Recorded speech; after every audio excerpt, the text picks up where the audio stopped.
ꯑꯩꯒꯤ ꯁꯩꯔꯦꯡꯒꯤ ꯃꯃꯤꯡ ꯌꯦꯅꯤꯡ ꯃꯇꯝꯒꯤ ꯆꯥꯛꯊꯦꯛꯄ ꯐꯃꯨꯡ ꯊꯥꯗꯣꯛꯇꯨꯅ ꯀꯗꯥꯏꯗ ꯆꯦꯟꯒꯅꯤ ꯑꯩꯈꯣꯏ ꯃꯇꯝꯒꯤ ꯆꯥꯛꯊꯦꯛꯄ ꯐꯃꯨꯡ ꯊꯥꯗꯣꯛꯇꯨꯅ ꯀꯗꯥꯏꯗ ꯆꯦꯟꯒꯅꯤ ꯑꯩꯈꯣꯏ ꯑꯀꯤ ꯑꯈꯪꯒꯤ ꯑꯈꯥꯛ ꯑꯔꯥꯎꯒꯤ ꯋꯥꯡꯃꯗ ꯁꯥꯍꯟꯁꯤ ꯃꯍꯨꯝ ꯑꯩꯈꯣꯏꯒꯤ ꯃꯤꯠꯌꯦꯡ ꯋꯥꯈꯜ ꯋꯥꯔꯦꯞ ꯑꯀꯤ ꯑꯈꯪꯒꯤ ꯑꯈꯥꯛ ꯑꯔꯥꯎꯒꯤ ꯋꯥꯡꯃꯗ ꯁꯥꯍꯟꯁꯤ ꯃꯍꯨꯝ ꯑꯩꯈꯣꯏꯒꯤ ꯃꯤꯠꯌꯦꯡ ꯋꯥꯈꯜ ꯋꯥꯔꯦꯞ उरेप उयुंग तमसी अखोई संगोम मचूगी थमोय अमममगी उरेप उयुंग तमसी अखोई संगोम मचूगी थमोय अमममगी संगबानब मचूना माई लेथोख्रब लेमाइसिदा बरफ की लुहुप उपतुना चुंगसिन असि कोक अमगा अमगा बरफ की लुहुप उपतुना चुंगसिन असि कोक अमगा अमगा समनसि खुद चटकदब लंबीदा तासी वाही खुदिंग चनिंग ताना मतमगी चिनबानदगी तासी वाही खुदिंग चनिंग ताना मतमगी चिनबानदगी नत्ते खाजिनगदब चेकबल थुदेकदबनि संबल थमोइगा की मरक्ता नत्ते खाजिनगदब चेकबल थुदेकदबनि संबल थमोइगा की मरक्ता मरोल खंगसी चीरब मिकुपसिगी मरोल खंगसी चीरब मिकुपसिगी सासी थोंग वाखल तानबगी निहन वाखल की अमोटपसिंगदी ओइखरसनु लेफम डस्टबिन निहन वाखल की अमोटपसिंगदी ओइखरसनु लेफम डस्टबिन उंखटनबदी असावबगी नोंथांगी इथिलदा ओइरोइद्रने चोंगसिनबगु मैरीनुंगदा उंखटनबदी असावबगी नोंथांगी इथिलदा ओइरोइद्रने चोंगसिनबगु मैरीनुंगदा सांबताई मिटेंग थांबताई खोंग तिंखंग चाइब लंबीदा यामना चेक्सिन्ना यामना हैसिंगना सांबताई मिटेंग थांबताई खोंग तिंखंग चाइब लंबीदा यामना चेक्सिन्ना यामना हैसिंगना संदोरकप लैनागी हिदाक थासी लायोंग खंगना सिजिनब हैसि अखोई मैबु मैरा ओइना संदोरकप लैनागी हिदाक थासी लायोंग खंगना सिजिनब हैसि अखोई मैबु मैरा ओइना अयुक की लंबीबु थत्पा ngamgani kayam kuina ahingi pambumna ayuk ki lambibu thatpa ngamgani kayam kuina ahingi pambumna thagachari amuka sumayam ima nangbu halaglo nachana khauranga ngairi ima nangbu halaglo nachana khauranga ngairi thongal leptuna nangbu lakpa ngairi thongal leptuna nangbu lakpa ngairi thengjillagle numitaragle palem nangbu halaglo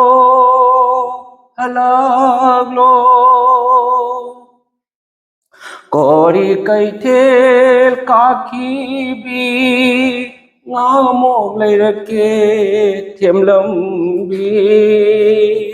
Kori kaitel kakibi ngamok leirake themlambi Pigliba iupa kaplagle pale mikau toiragle Palim nangbu halaglo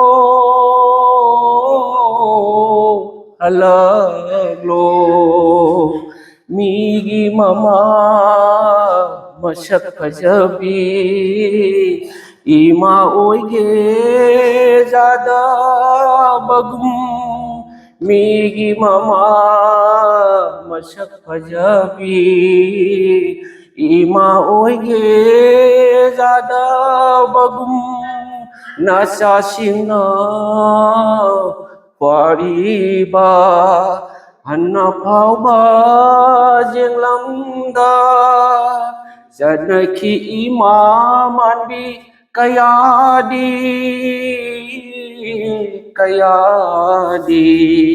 ima nangbu halaglo na sana kauranga ngairi thonggal da lep tu na nang nalak pangairi hengil lagle tumi tarabi ai Jesus sinjaragya aduga ai sayang si aroiba churalena phongjaki ba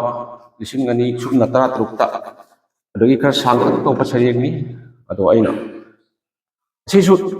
ai ima ai hore sayang maming di sayang iu maitai kabi sayang iu maitai kabi ima nopok singkai hulakpa kwak na lanbau chelakpa nahar leitragabu kokil khunglakadra tamlakadra anu bajening nangi nagundi magi kaya dagi sesakli taru bada swai swai lawine ima adubu kadai chakre maitai kabising makoi kolom kali kang thagi ichelgum lekrak chakhrabra iba lepkanu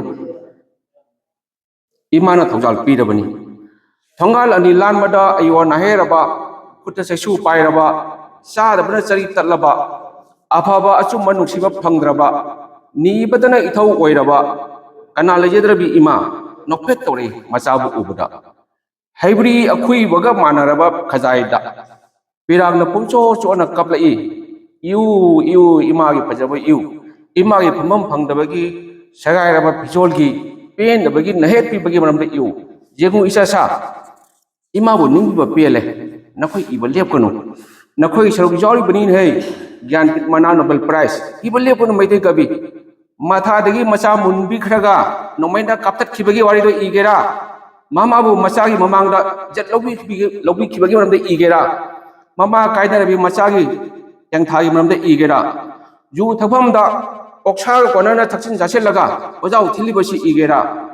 lagau thapamgi mang ba tongba dauni bandhop khanaba chainaba tidatnaba pendabagi kauthatnabagi maramda igera lainingi mingda ungkhatnariba sutoknariba changnadabagi hanabagi lan tawnabagi sambal khanabagi igera ibadi lepajate idaba nakhoni idabadi ima pende iba lepkono isasa athengba ahingda makuna khonjel hona tengthariba ikong kakongna pena kanano kauriba ikang nagaba lamgi chaklasing mahum makon leraktabagi tengthaba lamaina question khraba saji satan bagi langna thuraba urok kaya pai khidre na magi tampakta amang banongi marakta urok pareng adubu kaprabani nama aidi isa sigi kumai jelaga pili bani ibelep kanu maitai kabi nakoina takpiu tampiu panglabana chana naw singda imagi maramda aibangi maramda juk kaya gi lilagi maramda asang balabu lamhang sing pat turel macing tingam draba thor michak sing adok taraba mioi kaya gi maram drug addict es paglaba sing ok tabi makon gi laisang kaya gi laison isai kaya gi atai su leiri kalak kanu miram ge herang lerang isa sing gi ingkhol do phangbodo imana pami haudrabara lehau awang pamelda satrabara kundo maloti sanari pandrabra hainau thewong komla ngasi di ima pele ima bu nising birakpa ai bu nising birakpa irau isa sa sareng phajaba maduni imana pamliba singkhong dagi singdol joba kari ngamloi kari gi uroi malemna ngasi dagi imana thaujan birabani sareng iu maitai kabi pitang hirap ya kamdari aigi sarengi maming taibong hakchang na lanni athoi bamioi bagi leirabasu lanthum paisanduna ningthaugum nungai pham leite leita pham khangde pukning hakchang suningba pokte chaningba phaude lenni wana punsi khangi hedo na he chan hakchang nabu phatrabade chariba thakliba aina oiriba hakchang aigi taibang mapu magi kaidong phamni laisangni magi luna channa thamsi hakchangbu mapu mana penanaba ibungo mana leibana aina ai oibani chaningba chaba thangningba thakpa tauningba ta tawba cheksinba phai hakchanggi khanduna suba nomba tanfade hakchang kanglon su ngakani nesada laichuba nesana ngamaktuna nesana ongatuna chaba wana lenba punsi nauna pikam nabadi nauna pikam nabani nauna pikam nabu oidei lai layum oigadaba hakchang oidei yumthong oidei laitung cham nipan gi yum lai naba yektaba leitaba naba yekpa leitaba semji khunai ama tangdu leitaba pukchel manaba wakhal phadaba hajabu khunai ama semsi. Thank you. ai sairing lairik tagi aigi sairing lairik tagi wana dum pajare anova idana mu pujaraktre karamba pasi ke khalingai da si sumoina parag wakhal amasung ai kai haurui aina aigi waraba wakhalbu nungsibagi sanathongda leptuna thorau amutang phamina sinang ai nungsi chanana nungsibagi leimai thaksida aduga yengminasi ipom hauraba ipaki ithaksing tagup taring thokliba atiyagi thawan parengi phajabasing nauminasi leinam yeliba leikongi singare urirei leihau leirengi lebliba sengasi aina nangi nungsi thongjinda nattedo taning ludabagi mikap mirau kholtana thallaba awa polum naraba tamthiraba langi khonjelsi ngairibani nemthakibado masidi supnatagi awabagi ithak ireise aduga sakminakisi nangai amuktang nungsibagi isai phajabana kuyomlaba loinaidraba taibangi saktambu saithaduna tumkhun tanminakisi ibani jejet konsinduna mapugi magunbu saithaduna nungsiraba mapugi laikonsida loijare agi sare agache ꯑꯩꯒꯤ ꯁꯩꯔꯦꯡꯒꯤ ꯃꯤꯡ ꯇꯦꯂꯪꯒꯥ ꯁꯤꯟꯊꯈꯤꯕ ꯄꯤꯔꯥꯡ ꯑꯔꯦꯞꯄ ꯂꯩꯇ ꯌꯦꯡꯂꯝꯗꯅ ꯃꯥꯗꯤ ꯑꯗꯨꯃꯛ ꯇꯥꯝꯈꯤꯕꯅꯤ ꯑꯉꯥꯡ ꯅꯋꯥꯗꯤ ꯑꯣꯏꯔꯤꯉꯩ ꯂꯧꯕꯨꯛ ꯂꯝꯍꯥꯡ ꯈꯨꯡꯒꯪꯒꯤ ꯐꯝꯅ ꯐꯝꯅ ꯇꯦꯂꯪꯒꯥ ꯄꯥꯏꯕꯤ ꯁꯥꯟꯅꯈꯤꯕ ꯅꯤꯡꯁꯤꯡꯂꯤ ꯉꯁꯤꯁꯨ ꯅꯨꯃꯤꯠ ꯑꯗꯨꯒꯤ ꯊꯃꯣꯏ ꯁꯣꯛꯅ ꯀꯞꯈꯤꯕ ꯈꯥꯝꯕ ꯌꯥꯗꯕ ꯄꯤꯔꯥꯡ ꯑꯩꯒꯤ ꯅꯧꯍꯧꯅꯅ ꯉꯁꯤꯁꯨ ꯀꯔꯤꯒꯤꯗꯃꯛ ꯅꯤꯡꯁꯤꯡꯂꯤ ꯊꯋꯥꯏꯒꯤ ꯇꯦꯂꯪꯒꯥꯅ ꯃꯦꯡꯅ ꯂꯣꯝꯕ ꯃꯐꯝꯗꯨꯗ ꯇꯥꯝꯅ ꯅꯣꯡꯃꯗꯣꯜ ꯈꯦꯠꯀꯨꯝ ꯃꯅꯤꯡ ꯇꯝꯖꯅ ꯄꯥꯏꯈꯤꯕ ꯍꯥꯏꯅ ꯍꯨꯝꯅ ꯇꯅꯤꯛ ꯇꯅꯤꯛ ꯑꯩꯒꯤ ꯍꯪꯒꯥꯝ ꯃꯄꯥꯟ ꯃꯆꯨꯒꯤ ꯇꯦꯂꯪꯒꯥ ꯌꯥꯊꯪꯕꯨ ꯏꯟꯅ ꯂꯤꯔꯤ ꯍꯨꯝꯕꯒꯤ ꯏꯈꯨꯠꯇ ꯄꯥꯏꯕ ꯂꯪꯂꯥ ꯂꯪꯖꯤꯟ ꯅꯥꯟꯊꯣꯛꯈꯤꯒꯗ꯭ꯔꯥ ꯀꯤꯅ ꯆꯦꯖꯦꯠ ꯄꯥꯏꯖꯩ ꯍꯔꯥꯎꯅ ꯌꯦꯡꯖꯩ ꯊꯋꯥꯏꯒꯤ ꯇꯦꯂꯪꯒꯥ ꯎꯔꯤ ꯀꯨꯐꯦꯠ ꯀꯨꯐꯦꯠ ꯇꯅꯤꯛ ꯇꯅꯤꯛ ꯃꯦꯡꯅ ꯂꯣꯝꯕ ꯃꯐꯝꯗꯨꯗ ꯄꯥꯏꯖꯔꯝꯕ ꯅꯨꯡꯁꯤ ꯍꯩꯇ꯭ꯔꯕ ꯃꯂꯌꯥ ꯅꯨꯡꯁꯤꯠꯅ ꯈꯪꯍꯧꯗ ꯊꯥꯗꯠꯄꯤꯔꯦ ꯂꯪꯂꯥ ꯂꯪꯖꯤꯟ ꯎꯅ ꯎꯅ ꯑꯁꯨꯝ ꯑꯁꯨꯝ ꯇꯥꯝꯈꯤ ꯀꯞꯈꯤ ꯁꯤꯟꯊꯈꯤ ꯄꯤꯔꯥꯡ ꯌꯦꯡꯂꯝꯕ ꯂꯩꯇ ꯇꯦꯂꯪꯒꯥ ꯑꯩꯒꯤ ꯊꯋꯥꯏꯒꯤ ꯄꯟꯊꯨꯡꯗꯤ ꯈꯪꯗ ꯑꯁꯨꯃꯛ ꯃꯦꯡꯒꯤ ꯋꯥꯡꯃꯗ ꯂꯣꯏꯖꯔꯦ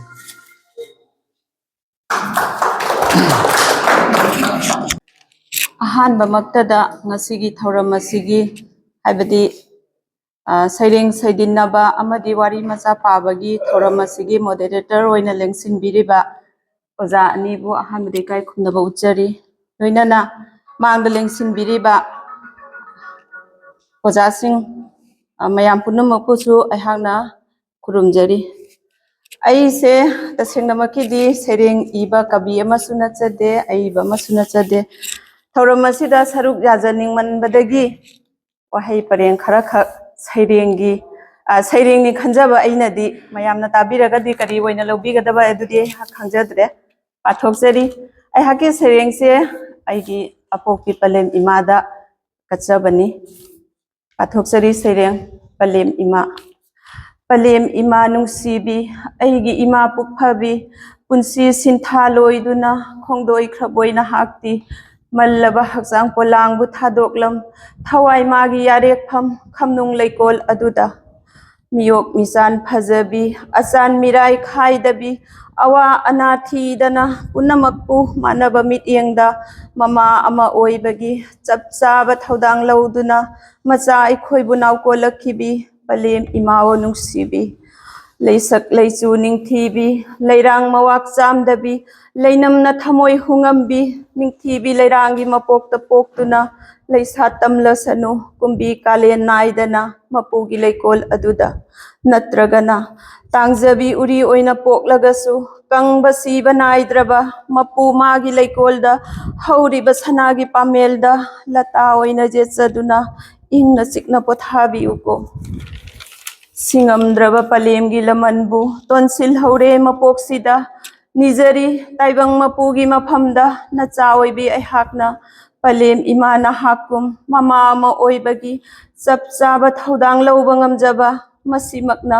पलेमगी लमन सिकंबा सक्सगे लोइजरे मयाम पुनम खुरुमजरी पाथौसेगे एगी सेरेंग कदोमदनो पुंसी खोंचत लेप्तबना तुंगी लंबी सांगहौरे मांगी लंबी तिलकले तारमदागी कोरो माना खुलाम तोइना कौरकले फजबा नुंसीबा अपाम्बा नुंगाइबा मयामगी मरक्ता नुंगाइना तुमखुन तालिङै पुंसीसे करिनो खलौद्रे यौवन माना लोइख्रबदा नापन चावी फजबीसु उना थुखरे फजबी कौबिना मांख्रबदा नुंसीबा मासु तुंगिनखी अपाम्बगा खोंगबु ओइरदुना पुमनमक असिना तुंगोइबिरम लबदा नुंगाइबा कौ महाक्सु माइकई खंगदा तामखरे मिराई बिरम लबदा मखोइ खुदिमकना कोइसिनदुना लेरमी अइबु मायाय हांगलबा चैखलना कुइरबगी तुंगदा खलकले लंबी ओनरा माले अइगी अदुबु याचंगलकपगी ममसुरबसिदा हांगला अतियादा येंग लेपली लंफांगनरबा लंबीसिदा कदोमदनो अइना चटकदबा पुनमको अमुकहना खुलम अइगी सैरेंगी ममिंग मोमोनबी अइगी थाबल लई थानिलगी इंगलबा मंगांदा मोमोनबी अइगी थाबल लईगी लैनमना सरासन पिकलबा गमला थक्सिदा फुगाइना लैरांग लैसा तमली मतौदुबु जेंगजै अइना चेप्था पेनाइद्रबी इमिसिना कयादि थानिलगी मंगानसु संदोरकली तनिक लेप लैतना नुरागी सरै नंखांगुम थानिलगी थाबलगी इपोमदा थाबलैगी जगोय साथेक लोइहन्निंगदे दको मतम कौबी नंगी खोंजेन जांगलबा खोंचतसी मतम चुप्पगी ओइना असुमक लेंगदना लैहन्निंगी ओंथोकपनी नोंदंबगी खुसेम मोमोनबी अइगी थाबलैदो ngasi oihanbire nangna mabu matam amagi wari kumchat disingani ga sop na kul humdoi gi thodokta punsina lanje narakpa mikup tuda pamu magi nungsi khudoni khanna thamoi nungda chejet kolaga panthung phamlai tadraba khongchat sida hingmina rakhibani ma ai mafang khudi Androgi malem laisana lairong haktuna semjaba pamu magi khudol ni khan nura oibi ai hakna loktak lai jai singna khujok thanna niti numit khudingi lairang mabu chai jabani kangdanaba laita phang khangdraba punsi khongchat sida ngasidi aigi thabal laigi mafam laitredo ताइबंगी अकन बसहुमना तत्तना साफु जैरकपदा मफम खंगदना लमांगना खरबा मोमोनबी अइगी थाबलैगी दमक्तनी अइना ngasi कपलिबसे नोमतंगदी लाउको ताइबंगदा नत्रबसु मंगलांदा मोमोनबी अइगी थाबलै ताइबंगी चैथेंग किजबना अइंगोंदा रखनादुना लोलिबरनी अइना लांजेना फंग खुदिंगी theory ngasi सुनंगबो सात लखोने थानिलगी थाबंदा अइगी थमोइगी गमलादा मोमोनबी अइगी थाबलै पुमना मखु खुरमजा ꯑꯩ ꯊꯥꯡꯉꯩ ꯁꯦꯡꯕꯗꯤ ꯁꯩꯔꯦꯡ ꯏꯕꯤ ꯑꯃꯗꯤ ꯅꯠꯇꯦ ꯍꯥꯏꯗꯤ ꯑꯍꯥꯟꯕꯗ ꯑꯣꯖꯥ ꯅꯤꯜꯕꯤꯔꯅ ꯃꯤꯡ ꯂꯧꯈꯠꯄ ꯃꯇꯝꯗꯁꯨ ꯑꯩ ꯃꯤꯡꯁꯦ ꯍꯥꯞꯆꯈꯤꯗꯕꯅꯤ ꯑꯗꯣ ꯃꯌꯥꯝꯅ ꯃꯊꯪ ꯃꯊꯪ ꯄꯥꯔꯛꯄꯁꯤꯒ ꯑꯩꯅ ꯃꯇꯝ ꯀꯨꯏꯅꯗꯒꯤ ꯑꯩꯒꯤ ꯊꯃꯣꯏꯗ ꯐꯨꯝꯅ ꯂꯩꯖꯕ ꯑꯃꯈꯛ ꯏꯃꯣꯁꯟ ꯑꯃꯈꯛ ꯑꯁꯤꯗ ꯌꯥꯝꯅ ꯑꯩꯈꯣꯏꯒꯤ ꯁꯩꯔꯦꯡꯒꯤ ꯐꯖꯕ ꯋꯥꯍꯩ ꯋꯥꯇꯥ ꯁꯤꯖꯤꯟꯅꯕꯁꯨ ꯅꯠꯇꯦ ꯁꯨꯞꯅꯇꯒꯤ ꯑꯩꯒꯤ ꯏꯃꯣꯁꯟꯗꯣ ꯐꯣꯡꯗꯣꯛꯆꯕ ꯁꯩꯔꯦꯡꯅꯤ ꯍꯥꯏꯗꯤ ꯑꯩꯅ ꯄꯄꯥꯗ ꯗꯦꯗꯤꯀꯦꯠ ꯇꯧꯔꯒ ꯏꯖꯕ ꯁꯩꯔꯦꯡꯅꯤ ꯁꯩꯔꯦꯡꯒꯤ ꯃꯤꯡꯅ ꯍꯜꯂꯛꯈꯣ ꯑꯃꯨꯛꯇꯪ ꯄꯄꯥ ꯑꯩꯒꯤ ꯄꯄꯥ ꯀꯧꯖꯒꯦ ꯅꯪꯕꯨꯗꯤ ꯄꯟꯊꯧ ꯑꯄꯣꯛꯄ ꯍꯥꯏꯅ ꯍꯥꯏꯅꯩ ꯃꯃꯥ ꯃꯄꯥꯒꯤ ꯅꯨꯡꯁꯤꯕꯗꯤ ꯃꯄꯥꯜ ꯅꯥꯏꯗꯕꯅꯤ ꯅꯪꯒꯤ ꯃꯄꯥꯜ ꯅꯥꯏꯗ꯭ꯔꯕ ꯅꯨꯡꯁꯤꯕꯅ ꯈꯨꯗꯝ ꯑꯣꯏꯍꯧꯔꯤ ꯃꯃꯜ ꯅꯥꯏꯗ꯭ꯔꯕ ꯅꯨꯡꯁꯤꯕꯒꯤ ꯍꯥꯏꯅꯩꯗꯣ ꯃꯄꯥꯒꯤ ꯀꯠꯊꯣꯛꯄꯗꯤ ꯃꯄꯥꯜ ꯅꯥꯏꯗꯕꯅꯤ ꯁꯃꯨꯗ꯭ꯔꯒꯨꯝ ꯈꯪꯍꯧꯗꯦ ꯀꯠꯊꯣꯛꯈꯤꯕ ꯅꯁꯥꯃꯛ ꯅꯆꯥ ꯑꯩꯈꯣꯏꯒꯤꯗꯃꯛ ꯅꯆꯥ ꯑꯃ ꯑꯣꯏꯅ ꯏꯄꯥꯒꯤ ꯁꯦꯕꯥ ꯃꯇꯣꯟ ꯂꯣꯝꯕ ꯉꯝꯈꯤꯗꯦꯀꯣ ꯏꯄꯥꯒꯤ ꯑꯅꯤꯡ ꯑꯄꯥꯝ ꯊꯨꯡꯍꯟ ꯉꯝꯈꯤꯗꯦꯀꯣ ꯊꯥꯖꯔꯨꯏ ꯅꯪꯒꯤ ꯑꯁꯦꯝ ꯋꯥꯍꯩ ꯈꯨꯗꯤꯡ ꯍꯥꯏꯈꯤꯕꯗꯥꯏ ꯊꯥꯗꯣꯛꯇꯨꯅ ꯆꯠꯂꯣꯏ ꯂꯥꯏꯃꯛꯅ ꯂꯧꯕ ꯂꯥꯛꯂꯕ ꯐꯥꯎꯕ ꯏꯄꯥꯅ ꯏꯆꯥꯕꯨ ꯏꯄꯥꯕु ꯂꯥꯏꯃꯛꯅꯤ ꯈꯟꯖꯕꯤ ꯏꯄꯥꯒꯤ ꯋꯥꯐꯝ ꯈꯨꯗꯤꯡꯕꯨ ꯊꯥꯖꯔꯨꯕꯤ ꯄꯪꯂꯕꯤ ꯅꯆꯥꯕꯨ ꯆꯤꯔꯣꯜ ꯋꯥꯍꯩꯁꯤꯡꯅ ꯁꯨꯝꯕꯤꯔꯝꯂꯒ ꯆꯠꯈ꯭ꯔꯦ ꯅꯪꯗꯤ ꯂꯥꯞꯅ ꯌꯥꯝꯅ ꯂꯥꯞꯅ ꯃꯤꯠꯅ ꯎꯕ ꯐꯪꯗ꯭ꯔꯕ ꯇꯥꯝꯂꯕ ꯂꯝꯗꯝꯗꯨꯗ ꯄꯄꯥ ꯍꯥꯏꯅ ꯀꯧꯕ ꯐꯪꯖꯗ꯭ꯔꯦꯀꯣ ꯃꯄꯣꯛꯁꯤꯃꯗꯤ ꯆꯪꯕ ꯊꯣꯛꯄ ꯈꯨꯗꯤꯡ ꯏꯕꯦꯝ ꯀꯧꯗꯨꯅꯇ ꯂꯩ ꯍꯥꯏꯅ ꯈꯣꯏꯁꯥꯎꯅꯕꯗꯣ ꯐꯪꯗ꯭ꯔꯦꯀꯣ ꯑꯃꯨꯛ ꯍꯟꯅ ꯅꯪꯒꯤ ꯑꯔꯣꯏꯕ ꯃꯤꯀꯨꯞꯇ ꯏꯕꯦꯝ ꯏꯄꯥꯕꯨ ꯊꯥꯗꯣꯛꯀꯅꯨꯀꯣ ꯅꯪ ꯊꯥꯗꯣꯛꯇꯨꯅ ꯏꯄꯥ ꯆꯠꯄ ꯉꯝꯂꯣꯏ ꯍꯥꯏꯕ ꯋꯥꯍꯩꯗꯨꯅ ꯅꯆꯥꯒꯤ ꯅꯥꯞꯄꯗ ꯍꯟꯖꯤꯟ ꯍꯟꯖꯤꯟ ꯌꯩꯕꯗ ꯅꯆꯥꯗꯤ ꯃꯤꯔꯝꯂꯦꯟꯁꯤꯗ ꯃꯤꯠꯇꯒꯤ ꯄꯤ ꯀꯪꯉꯝꯗꯅ ꯂꯦꯜꯂꯤꯗꯣ ꯅꯪꯕꯨ ꯑꯃꯨꯛꯇꯪ ꯍꯜꯂꯛꯈꯣ ꯑꯃꯨꯛꯇ ꯅꯠꯇꯦ ꯍꯟꯖꯤन हंजिन हल्लखो ताइबंगदमक ngамद्रगसु मंगलांददि तोइना लाउको मिचिक मिराखोल ताद्रबा चिकलबा मफमदुदा नचाना इपाबु ngaइजरमगे तंबीरमु नचाबु ताइबंग लौसिंग अदुना हल्लखो अमुक्तंग ngaइजरी ngasisu पंगलबा नचाना पापाना सोइदना हल्लखिनि खन असेंगबबु तुंगोइनरम वाखलगी नुंगाइबा ताइबंगसिदा वैसिंजर सैरेंगी ममिंग ताइबंगदा खोंदोय मिनरई ताइबंगदा खोंदोय मिनरई थवाई नंगा हक्सांग अइगा पुन्ना लांगमिनई ताइबंगदा लैमिनरिङै अमत्ता ओइना नंगा अइगा ताइबंग इचि भुल्लिदो थवाई नंगने जानिंगदबा कया हक्चांग अइनसु ngamjadi ताइबंग सिंथा मपान थोंगी सक्तम तना पुंसिगी खंगमदरबा अरोनबा सिंसी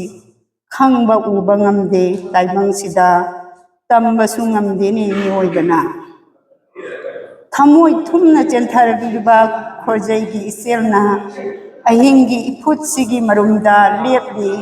नंगना चतख्रबदा ताकलमदना अइदी कैदौरुनी अचिकपसिदा ममलबा हिंगी तंदन मरक्ता तेंथाबदा ताबिरोदबा हक्चांग पोलांगसे ngai खिगद्रनी हलक्पा थवाई नंगबु खंगमद्रबनी नंगी मया पुनमक थोंगलोन खुदिंग हांगलदुना चतखिबनी नंगी अइबु नाउसुमबिरमलगा नावोक फबी पलेम इमागी मतंबाक्ता ओमोर ओइद्रबा मिओइबगी मपोकसे पिबिरमबनी लैसेमबना मांगदा थोगलिबा नुमितसिना नोंचुक मागैदा ताखिदुना हानगी लंबीदा अमुक हन्ना लाक्थात्रिङैदा ओइरबनी अइदी अरोइबा अहिंग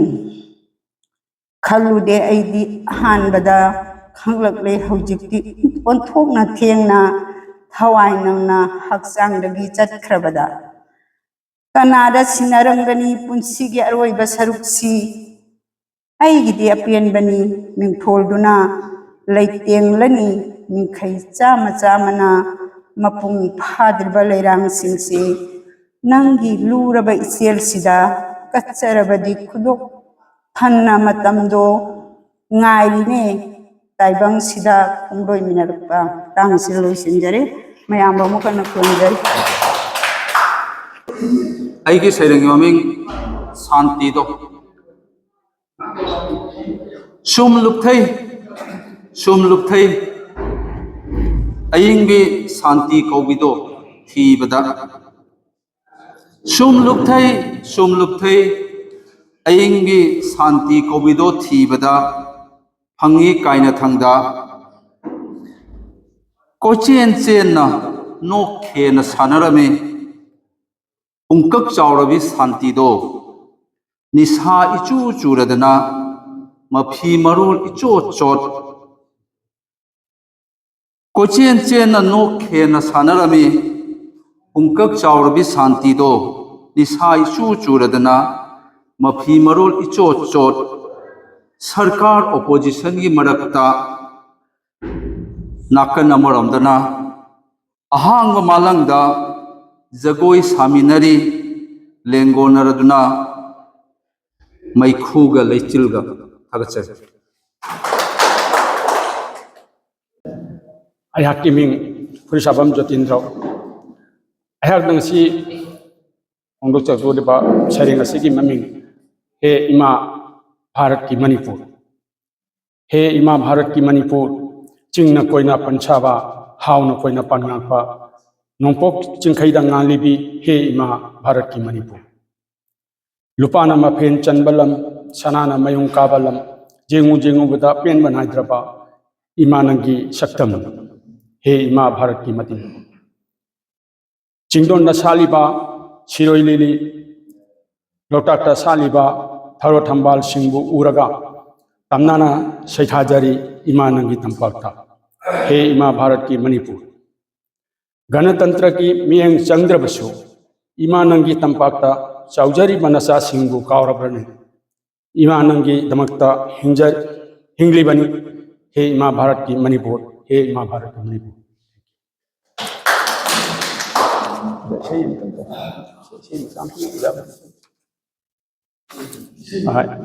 इसे अखोगी ओजा बिदि sharing aina lathokchabani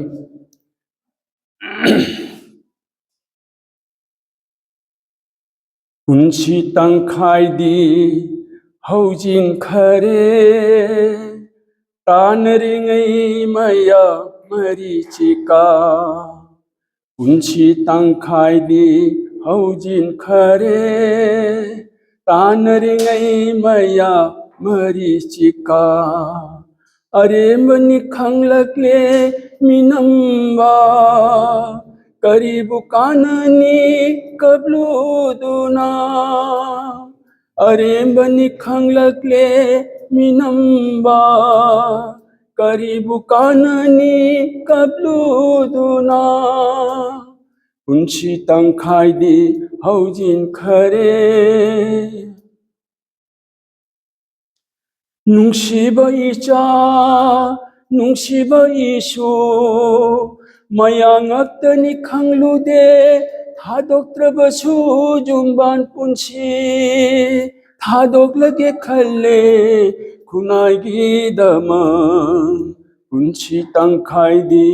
हौजिन खरे करीग खाइरिबा amang asing aton babu inthok piba asibulay ningla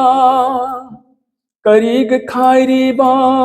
amang asing aton babu inthok piba asibulay ningla akan bana ason babu tuhat piba minung sikhandraba taibang sida उनसी तंखाई दी हौजिन खरे तानरिंगई मया मरीचिका अरे मनी खंगलकले मिनम्बा करीबु काननी कबलू दुना उनसी तंखाई दी हौजिन खरे उनसी तंखाई दी हौजिन खरे Thank you.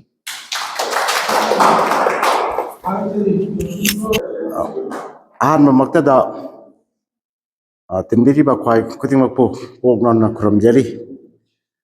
ꯑꯩꯒꯤ ꯁꯩꯔꯦꯡꯁꯦ ꯑꯩꯒꯤ ꯂꯥꯏꯔꯤꯛ ꯑꯁꯤꯒꯤ ꯃꯤꯡꯊꯣꯟ ꯑꯣꯏꯔꯤꯕ ꯑꯁꯤꯃꯛ ꯑꯩ ꯄꯥꯊꯣꯛꯆꯒꯦ ꯁꯩꯔꯦꯡꯒꯤ ꯃꯃꯤꯡꯁꯨ ꯑꯩꯅ ꯂꯣꯏꯅꯥꯏꯗꯕ ꯈꯣꯡꯆꯠ ꯍꯥꯏꯅ ꯑꯩꯅ ꯊꯣꯟꯖꯕꯅꯤ ꯁꯩꯔꯦꯡ ꯑꯁꯦ ꯑꯩꯅ 2023 ꯒꯤ ꯅꯣꯕꯦꯝꯕꯔꯒꯤ ꯇꯥꯔꯤꯛ 10ꯗ ꯑꯩꯅ ꯈꯣꯠꯆꯈꯤꯕ ꯍꯥꯏꯕ ꯇꯥꯔꯦ ꯁꯩꯔꯦꯡꯒꯤ ꯃꯤꯡ ꯂꯣꯏꯅꯥꯏꯗꯕ ꯈꯣꯡꯆꯠ ꯍꯧꯈꯤ ꯈꯪꯍꯧꯗꯦ ꯇꯥꯏꯕꯪ ꯈꯣꯡꯆꯠ ꯂꯦꯞꯄ ꯂꯩꯇꯕ ꯄꯨꯟꯁꯤ ꯈꯣꯡꯆꯠ ꯑꯆꯥꯟ ꯃꯤꯔꯥꯏ ꯈꯥꯏꯗꯕ ꯂꯣꯏꯅꯥꯏꯗꯕ ꯈꯣꯡꯆꯠ ꯑꯉꯥꯡ ꯑꯍꯟ ꯈꯥꯏꯗꯕ ꯅꯪꯒꯤ ꯈꯣꯡꯆꯠ ꯂꯥꯞꯊꯣꯛꯈꯤ ꯅꯪꯗꯤ ꯑꯁꯨꯝ ꯇꯥꯏꯕꯪ ꯃꯪꯐꯥꯎꯅꯔꯛꯈꯤꯕ ꯄꯨꯡꯐꯝ ꯑꯗꯨꯗꯒꯤ ꯀꯣꯏꯅ ꯆꯠꯂꯨꯏ ꯀꯣꯏꯅ ꯊꯤꯔꯨꯏ ꯄꯨꯟꯁꯤꯒꯤ ꯍꯤꯗꯦꯟ ꯄꯨꯟꯁꯤꯒꯤ ꯍꯤꯅꯥꯎ ꯇꯣꯡꯗꯨꯅ ꯀꯗꯥꯏꯗꯅꯣ ꯄꯨꯟꯁꯤꯒꯤ ꯄꯂꯦꯞꯐꯝ ꯀꯗꯥꯏꯗꯅꯣ ꯍꯤꯡꯅꯅꯕꯒꯤ ꯄꯥꯃꯦꯜꯗꯣ ꯑꯗꯨꯕꯨ ꯊꯦꯡꯅꯈꯤ ꯀꯜꯂꯕ ꯅꯣꯡꯂꯩ ꯀꯌꯥ ꯄꯥꯛꯂꯕ ꯇꯥꯏꯕꯪ ꯏꯄꯥꯛꯁꯤꯗ ꯑꯃꯨꯛꯁꯨ ꯁꯥꯒꯠꯂꯨꯏ ꯋꯥꯈꯜꯅ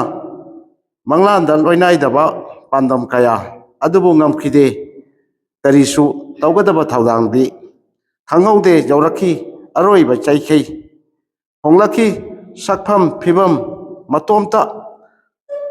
ꯇꯥꯛꯄꯤꯅꯕ ꯀꯅꯥ ꯌꯥꯎꯗꯅ ꯄꯨꯟꯁꯤ ꯁꯩꯟꯗꯥ ꯑꯣꯏꯔꯛꯄ ꯀꯣꯔꯧꯅ ꯃꯃꯤ ꯁꯥꯝꯂꯛꯄ ꯆꯣꯏꯖꯥꯏꯅ ꯆꯥꯏꯊꯔꯛꯄ ꯄꯨꯟꯁꯤ ꯂꯩꯔꯥꯡꯅ ꯃꯃꯜ ꯂꯦꯞꯅꯤꯡꯗꯦ ꯑꯩꯒꯤꯅꯦ ꯍꯥꯏꯅꯤꯡꯗꯦ ꯁꯦꯝꯖꯔꯨꯕ ꯍꯩꯀꯣꯜ ꯂꯩꯀꯣꯜ ꯂꯟꯒꯩ ꯑꯔꯦꯝꯕ ꯉꯥꯛꯇꯅꯤ ꯈꯜꯂꯛꯈꯤ ꯏꯗꯣꯝ ꯍꯟꯕ ꯄꯨꯟꯁꯤꯁꯦ ꯉꯁꯤꯗꯤ ꯏꯗꯣꯝ ꯉꯥꯏꯍꯧꯔꯦ ꯍꯟꯕ ꯇꯥꯔꯃꯔꯦ ꯃꯇꯝ ꯅꯪꯅ ꯂꯥꯛꯂꯕꯗ ꯊꯥꯗꯣꯛꯂꯝꯂꯒ ꯑꯩꯒꯤꯅ ꯍꯥꯏꯕ ꯄꯨꯝꯅꯃꯛ ꯑꯔꯣꯏꯕ ꯈꯣꯡꯆꯠ ꯑꯣꯏꯅ ꯃꯄꯣꯛ ꯑꯃꯒꯤ ꯐꯖꯔꯕ ꯃꯥꯂꯦꯝ ꯅꯪꯒꯤ ꯂꯩꯀꯣꯜ ꯅꯨꯡ ꯑꯁꯤꯗꯒꯤ ꯂꯣꯏꯖꯔꯦ ꯊꯦꯡꯛ ꯌꯨ